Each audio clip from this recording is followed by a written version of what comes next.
Tonight's Newsmaker is an authority on moving stuff from one place to another. The formal name for that is logistics. And with our central location along the East Coast and the abundance of interstate highways crossing and intersecting here, a lot of people feel the Piedmont Triad could become the logistics hub of the Southeast. That would mean more employers and jobs, which could pull us over the economic recovery hump.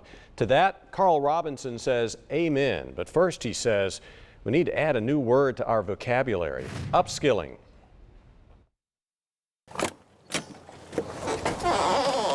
I just love being out on the road and seeing new places and just going. This is Karl Robinson's first love and a job he still does frequently, getting behind the wheel of an 18-wheeler. He's driven in all of the lower 48 states. Well, the only place I haven't been is Alaska.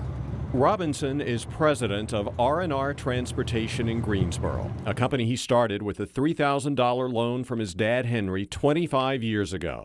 And from this, his first tractor and a small collection of smaller vehicles, the company's grown to include more than 8 of these tractors and smaller trucks, along with more than 40 trailers that help it service clients that include Honda Jet and Thomas-built buses.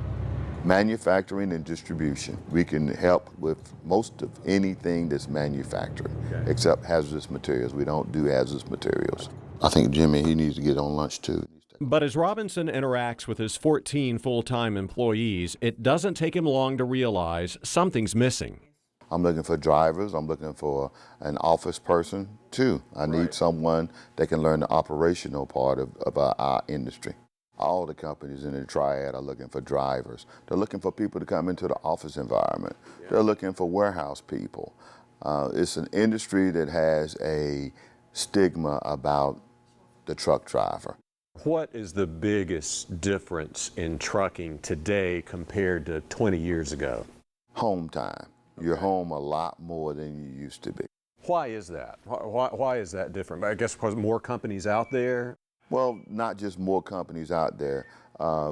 Individuals don't want to do that anymore. Gotcha. And companies don't really want to do that anymore.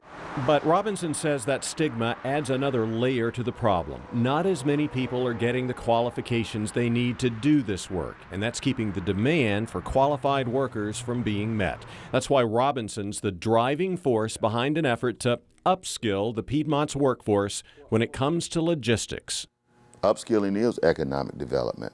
At this warehouse that currently houses the Welfare Reform Liaison Project in Greensboro, Robinson wants to establish, with the help of at least 2 area community colleges and other organizations, what he calls a Logistics Institute. Well, of course, they'll be able to learn how to drive a tractor and trailer. Yeah. But we also need people to know how to drive smaller vehicles, 26-foot straight trucks. We also need people that understand the operational part of the industry, and they can learn new skills that can be applied to go into the office, to be a dispatcher, to be a warehouse manager, to also do things such as rate quotes, and move up to the company where you eventually can run your own company. It's just relaxing to me.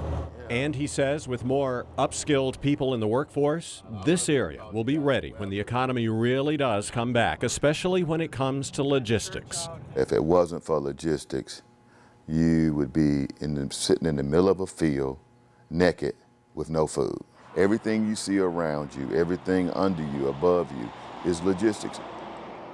And the money's not bad either. Average truck driver pay is now running about $18 an hour, $38,000 a year. Long haul drivers can make significantly more. Robinson hopes to get this Logistics Institute up and running by the end of this year. We'll keep you posted.